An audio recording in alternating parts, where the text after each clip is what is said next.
Oke, selamat ketemu kembali. Pada kesempatan ini kita akan bicara tentang Object Oriented Program atau pemrograman berbasis objek pada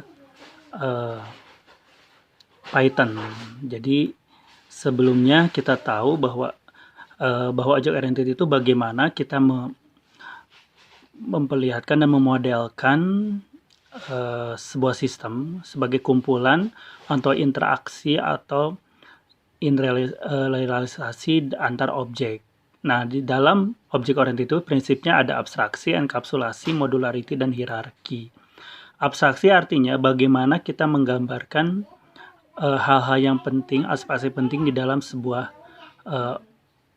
objek, dan kita melihat jika ada karakteristik yang sama dari sebuah entitas atau yang berupa objek, maka disatukan menjadi sebuah objek. Sebagai contoh, customer, salesman, produk. Nah, itu dijadikan misalnya customer untuk HP, customer untuk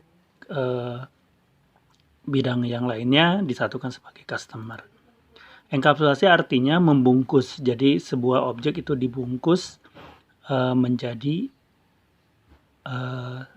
sebuah satu kesatuan yang akhirnya bisa, jadi objek-objek itu dibungkus sehingga bisa terlihat wujudnya.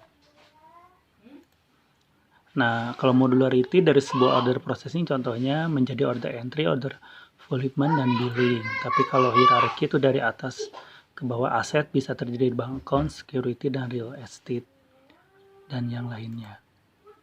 Nah, jadi objek adalah segala sesuatu yang menggambarkan, mengabstraksikan sesuatu yang bisa direpresentasikan dari dunia nyata.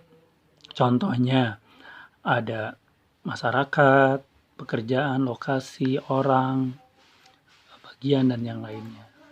Nah, di dalam objek itu terdiri dari informasi dan behavior. Informasi itu sesuatu yang mengidentifikasi bahwa atau mencirikan objek itu dan bisa menggambarkan objek tersebut seperti apa. Nah, behavior artinya apa yang dapat dilakukan oleh objek dan apa yang dan dapat mengerjakan seperti apa gitu. Ini sebagai contoh object definition dari sebuah bagaimana objek didefinisikan. Ada informasi, contohnya ini printer objeknya. Ada serial number, model, speed, memory, dan status. Dia bisa apa? Bisa print, bisa stop, bisa remove. Nah, kelas itu artinya mengidentifikasikan dari sekumpulan objek-objek yang ada sehingga objek yang sama disatukan dalam sebuah kelas. Contohnya, printer itu terdiri dari beberapa banyak. Ada printer ABC. Nah, ini disatukan menjadi sebuah kelas printer.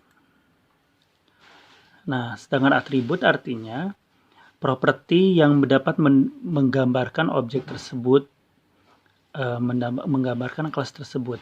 Misalnya, ada kelas printer, atributnya serial number, memory, dan status. Kemudian, method artinya apa yang bisa dilakukan oleh kelas tersebut. Bisa print file, stop printing, remove. Nah, sebagai contoh, kelas diagram artinya, jadi kelas diagram itu terdiri dari 3 bagian. Ada nama kelas, ada nama atribut, dan ada metode atau fungsi. Sebagai contoh di sini ada kelas persegi panjang, atributnya ada panjang dan lebar, di mana metodenya adalah bagaimana mencari luas persegi panjang, di mana didapatkan berdasarkan nilai panjang dan lebar. Ini contoh programnya. Jadi ada kelas persegi panjang, kemudian tadi ada atribut panjang dan lebar bertipe integer, kita masukkan nilai panjang dan lebar. Kemudian kita panggil fungsi luas persegi panjang sesuai metode yang ada di kelas tersebut dengan mencari luas, dan nanti kita tinggal keluarkan hasil luasnya seperti ini. Nah, panjang dan lebar inilah yang kita kirimkan. Kemudian kalau hasilnya dijalankan adalah ada 5 kali 4, hasilnya adalah 20. Demikianlah materi tentang Object Oriented Program atau kelas.